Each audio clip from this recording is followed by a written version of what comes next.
A while back I made a video on 5 Gundams that you wouldn't want to pilot as an average person. This then of course led to the question, which Gundams would you want to pilot as an average person? So just in case you got isekai'd into a Gundam series, here's 5 Gundams that you might want to consider.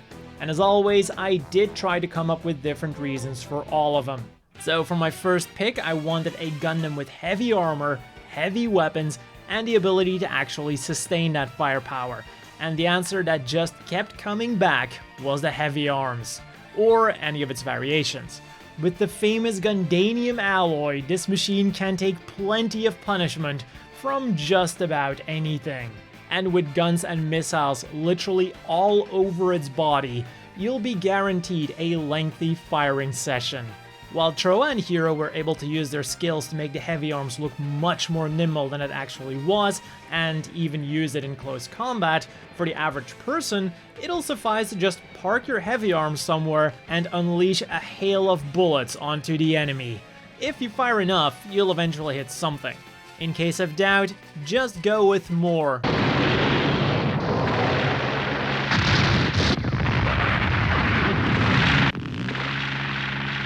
Next up, we have the Strike Rouge, a mostly identical version of the regular Strike Gundam, but it's that mostly that's very important here. The most well-known difference was that the machine's phase shift armor was now reddish because of a power extender. This meant that not only you had more phase shift armor protecting you from physical attacks, but it also meant that you could fire more shots with your beam rifle, or the Agni if you're gonna go with the launcher Strike Rouge, which might not be a bad idea either, because then you can just hang back and fire. But there's also a second difference that's even more important for the average person. The Strike Rouge's computer has a built-in AI support system to get new pilots up to speed. You'll still have to take care though, because this AI system isn't all powerful. Even with the system in place, it still didn't allow Cagali, who was able to fly a Skygrasper, to use the extremely difficult IWSP Striker Pack. So my recommendation is, go for the Ale Striker if you're feeling confident, or go for the Launcher Striker if you want to be sure. Also, it makes me wonder why this wasn't used on other Orb machines. Or at least it wasn't mentioned that they were actually using it. They could have really used this in the first half of Gundam Seed Destiny. Now, there was another person in the Gundam Seed universe that also had an AI assisting him, but the system works a bit differently. Logil's AI, simply known as 8, did help him with piloting the red frame and could even take complete control of it, but rather than being hardwired into the suit, it was a handy briefcase that could interface with any mobile suit that it was in. So while it was definitely superior to the Rouge's AI, it doesn't really fit with the topic of this video. But hey, if you do end up in the Gundam Seed universe, stealing that briefcase might not be a bad idea. So what if there was simply an easier way to pilot a mobile suit? Introducing the Shining Gundam from G Gundam. The first and most obvious thing here is the mobile trace system. Rather than joysticks and buttons, you simply control the Gundam to what is essentially a space-age motion capture suit that's filled with nanomachines.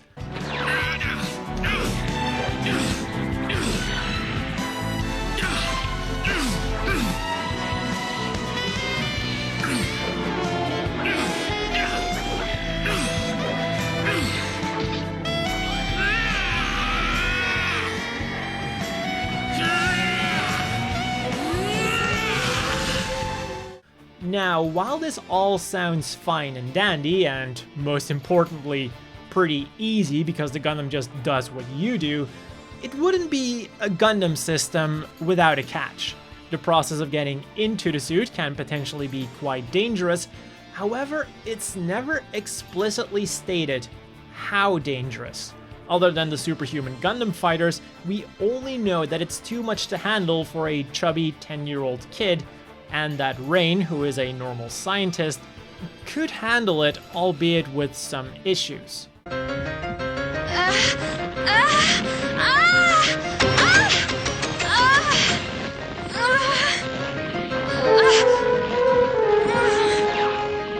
This is tight.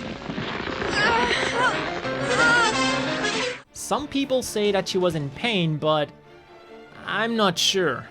And in the absolute worst case scenario where you cannot handle the suit being put on, you can always get someone to turn off the system and you should be fine. There is one more issue with the system though, and that is that you directly feel all of the damage being done to the Gundam. But again, we don't really get a good feel for how this scales, so chances are you'll be fine, it's just gonna hurt a lot. And now you might be wondering why I picked the Shining Gundam and not a more powerful unit like the God Gundam. Well, should the mobile tray system be too much for you because of what I just mentioned, the Rising Gundam also has an autopilot system that still seemed to allow some kind of user input through special gloves. And the only catch here is that this system is weaker than just the normal method of controlling it through the mobile tray system. And there is yet another kind of uncertain thing here that I have to mention. While we do see that most, if not all of the Gundams in G Gundam have some kind of autopilot capabilities, the Shining Gundam is the only one that I remember that had this kind of glove input system in combination with it. But if all Gundams have it as a standard feature, forget about the Shining Gundam and go for the all-powerful Nether Gundam. They'll never find you in windmill mode. But before we go on, a quick intermission by Editing Kakarot. The Bold Gundam also has this kind of system, and it even works with a remote.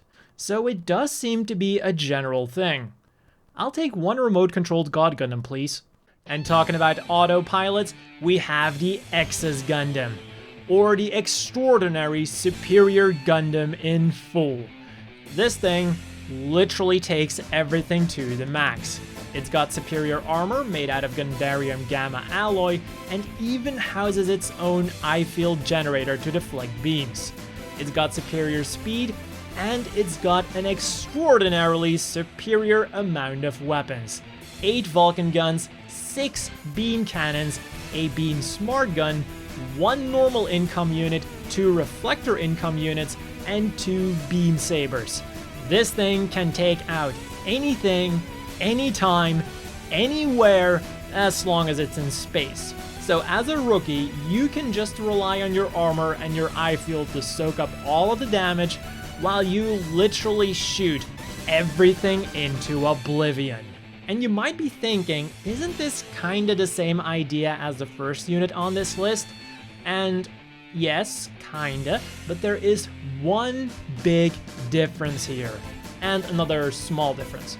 So the big difference is the AI system known as Alice, which will get a dedicated video later on, but in short, it's a self-learning system that develops along with the pilot, and once enough experience has been gathered, she can take over certain functions of the mobile suit and eventually even just pilot the whole thing herself. So flying the Exes Gundam will actually become easier over time. And then the small difference that I mentioned is the pilot. Now, I'm sure that many people have varying opinions on the skill level of certain Gundam pilots, but I think that Ryo Roots, the pilot of the Exes Gundam, is the only Gundam pilot that is canonically a shit pilot. And all of the aces that the Exes Gundam shot down weren't actually him, but Alice. And the best of all is, Alice didn't actually have any real negative side effects, unlike most Universal Century systems, which had a tendency to cause irreversible brain damage, mental damage, straight up absorb the pilot, and many other nasty things you don't want to have happen to you. So it quite literally is one of the best systems you can have installed in your mobile suit, especially once she gets to the point where she can just completely take over control of the mobile suit. So while you might not be completely in control anymore, it is probably the safest Gundam you can be in as an average person. But I hear you. You still want to have full control of the Gundam that you're piloting, even though you're just the average Joe. So finally, we have the Gundam Frames from Iron-Blooded Orphans, with one important caveat. It has to be during the Calamity War. The important thing for this video is that all of the Gundam frames were equipped with the Alaya Vinyana system. In short, this system directly connected the pilot to the Gundam and made it so that even an inexperienced pilot could pilot the Gundam without even reading the instruction manual. And if you already were an experienced pilot, it would turn you into an even better pilot. But of course, there's a catch. There's always a catch. In order to be able to use the Alaya Vinyana system, you first have to undergo an operation. And the more operations you undergo, the better your link with the system becomes. And this is why I said that you'd preferably want to do this during the Calamity War. As unappealing as this time sounds, during this time, the operation wasn't any more risky than any other routine operation. But by the time of the Iron-Blooded Orphans anime, the technology to correctly carry out this operation had been purposefully destroyed, and the operation had now become extremely dangerous, often crippling or even killing those who underwent it. It was now also only possible to do the operation on young kids, making it quite impossible to do this on the average person. One thing that might scare you about using the system was seeing how Mikazuki began to lose his bodily functions because he was pushing the system to its limits. But it was this last part that was actually very important. It was Mikazuki making a conscious decision to remove the safety limiters and increase the Barbatos's performance at the cost of those bodily functions. But seriously, don't touch those limiters. Just because you can, doesn't mean you should. 何やってんだなんでこいつを先に届けるんだろ俺が乗ってってやろうってよおい待て本当に大丈夫俺だってシミュレーションはこなしてんだただ運ぶくらいうわっダメだバカ野郎バルバトスの荒屋敷は三日月用に限界までリミッターを外してやるんだおめえじゃ情報量に耐えられるわけねえだろうがそれに耐えられる三日月さんって And all of this is why these Gundams were my #1 pick. Yes, it requires an operation, but it literally turns any random person into a Gundam pilot without any adverse effects unless you choose to do so. And personally, I would rather lose control of a limb than lose control of my life. So those are my 5 picks for Gundams that you'd want to pilot as an average person. Let me know down below which one you would want to pilot as an average person, whether it was on the list or not. And if you enjoyed it, be sure to leave a like and subscribe for more similar content in the future. As always, a big thank you to the Patreon supporters. I hope all of you watching have a great day, and I'll see you all next time.